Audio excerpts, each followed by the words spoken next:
Once upon a time, in a province not far from the sea, Sir lived a man so wealthy that his home seemed to glow from within. His gardens stretched farther than the eye could comfortably follow. His stables overflowed with fine horses, and his cupboards shimmered with silver and crystal. Yet none of his riches were spoken of as often as his beard. It was thick and flowing, but of a strange, icy shade of steel blue so unnatural that it unsettled anyone who stared too long. Because of it, people gave him a name spoken softly and never with ease, Lord Azuremane. He was not old, nor was he unattractive, yet that blue beard lent his face a sense of wrongness, as though he had stepped out of a tale best left unopened. More disturbing still were the whispers. He had been married before more than once and no more one truly knew what had become of his wives. What do you think happened to them? People murmured. No more one had answers, only questions, and fear. Still, Lord Azuremane was unimaginably rich, and wealth has a way of dulling even the sharpest dread. In a nearby village lived two young sisters of noble but modest birth.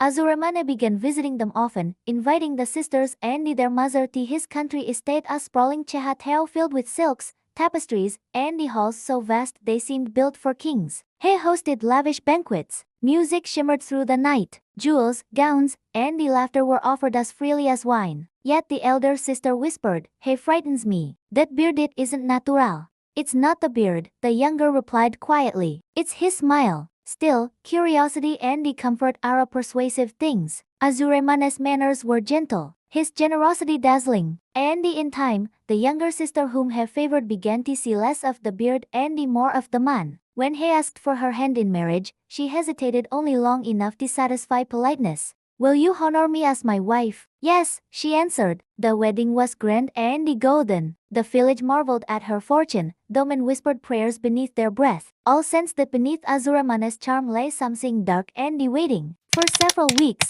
married life felt like paradise. Her husband was kind, his voice soft, his gifts endless. Dinners glittered beneath jeweled chandeliers, music flowed from room to room, and the household bent to her every wish. Then one morning, he came to her with news. "My dear, you must leave for a few days. Matters of business cannot wait. While I'm gone, open every room, galleries, wardrobes, treasure vaults. Enjoy yourself. Invite your friends if you wish." He paused, then held out a small key. "But this room at the end of the north corridor you must not enter. I forbid it. If you do, my anger will know no more bounds." He handed her a heavy ring of keys, each intricately carved. She promised obedience. He smiled, kissed her hand, and departed. At first, she wandered happily through the chehateo. Gowns of silk and velvet filled the wardrobes. Jewels glowed like captured dawn. Mirrors framed in gold reflected her beauty 100-fold. But as the days passed, a single thought curled through her mind like smoke. What could possibly be in that forbidden room? The more she resisted, the more the door seemed to whisper her name. One quiet afternoon, sunlight stretched in long beams across the floor. The house lay silent.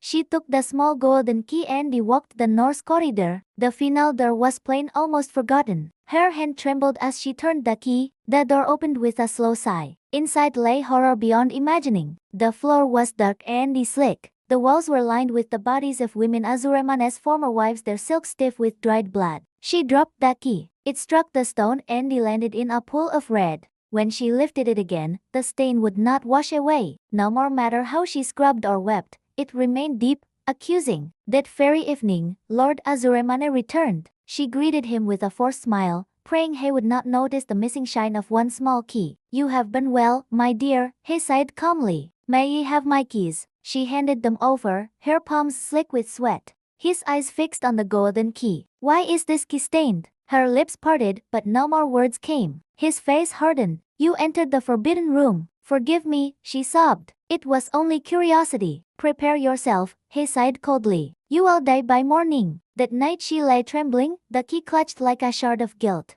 Her sister Ellen had come to stay. "Sister, are you awake?" Ellen whispered through the door. She told her everything. "He knows. He will kill me at dawn. Go to the tower, watch for our brothers." "I will," Ellen promised. At sunrise, the young wife knelt praying as Azuremane's boots echoed below, each step like a ticking clock. From the tower, Ellen called, "Isi nasing." Time dragged like an open wound.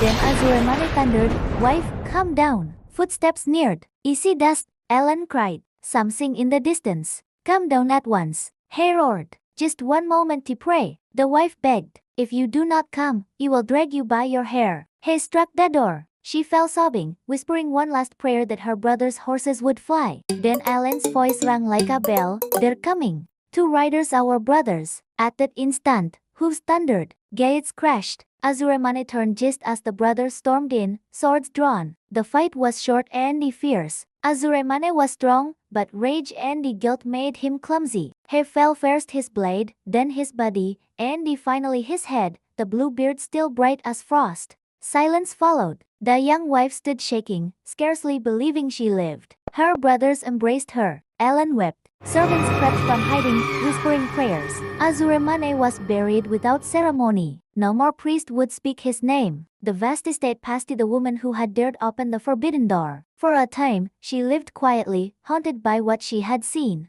She gave Ellen a handsome dowry, honored her brothers, and spent long years healing what cruelty had stained. When she married again, it was the man whose kindness shone brighter than any jewel. He never forbade a room, never hid a key, never spoke in anger. And though she lived well, she kept the small golden key. Its stain faded but never gone. A reminder that knowledge has its price, and the innocence, once lost, can never truly be restored.